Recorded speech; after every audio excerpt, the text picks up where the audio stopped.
नीम करोली बाबा के bullet proof कंबल की कहानी। नीम करोली बाबा हमेशा ही कंबल ओढ़ा करते थे। रिचर्ड एल्पर्ट ने अपनी किताब miracle of love bullet proof कंबल से जुड़ी घटना का जिक्र किया है। रिचर्ड एल्पर्ट ने बताया कि बाबा के कई भक्तों में एक बुजुर्ग दंपत्ति भी थे जो कि फतेहगढ़ में रहते थे। बाबा के चमत्कारी कंबल की यह घटना 1943 से जुड़ी हुई है।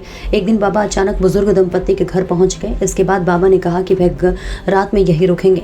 बाबा की बात सुनकर बुजुर्ग दंपत्ति भक्त को बहुत खुशी हुई, लेकिन बुजुर्ग दंपत्ति गरीब थे और वे सोचने लगे कि अगर बाबा रुके तो सत्कार और सेवा के लिए उनके पास कुछ नहीं है। दंपत्ति के पास उस समय जो कुछ भी पर्याप्त था उन्होंने उस समय बाबा को दिया और उनका सत्कार किया। भोजन के बाद उन्होंने बाबा को सोने के लिए एक चारपाई और ओढ़ने के लिए कंबल दी, जिसे ओढ़कर बाबा सो गए। इसके बाद बुजुर्ग दंपत्ति भी बाबा के चारपाई के पास ही सो गए। बाबा कंबल ओढ़कर सो रहे थे और ऐसे करा रहे थे जैसे उन्हें कोई मार रहा है। दंपत्ति सोचने लगे कि बाबा को आखिर क्या हो गया। जैसे तैसे रात बीती और सुबह हो गई। बाबा ने सुबह चादर लपेटकर बुजुर्ग दंपत्ति को दे दी और कहा कि इसे गंगा में प्रवाहित कर देना, लेकिन इसे खोलकर नहीं देखना वरना मुसीबत में फंस सकते हो। बाबा ने यह भी कहा कि आप चिंता न करें, आपका बेटा महीने भर के भीतर लौट आएगा।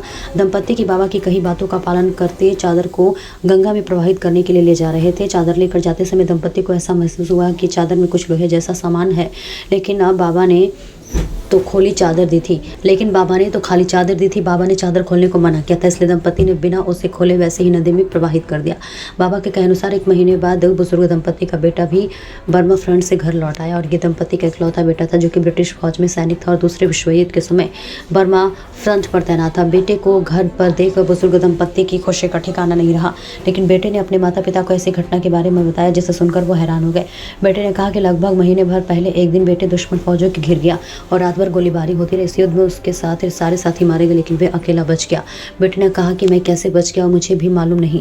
उसने कहा कि उन पर खूब गोलीबारी हुई, लेकिन वो एक भी गोली उसे नहीं लगी। रात भर में जापानी दुश्मनों के बीच लड़ता रहा और जीवित बच गया। उसके बाद सुबह ब्रिटिश फौज की और टुकड़ी आई। दरअसल ये वही रात थी जिस रात नीम करोली बाबा बुजुर्ग दंपत्ति के घर आए और रुके थे। बुजुर्ग दंपत्ति की आंखें भर आई कि उनका बेटा सकुशल वापस घर आ गया। साथ ही दंपत्ति बाबा के चमत्कार को भी समझ गए थे।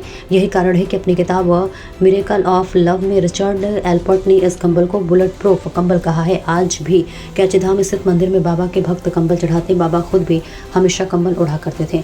Bureau report, news India first.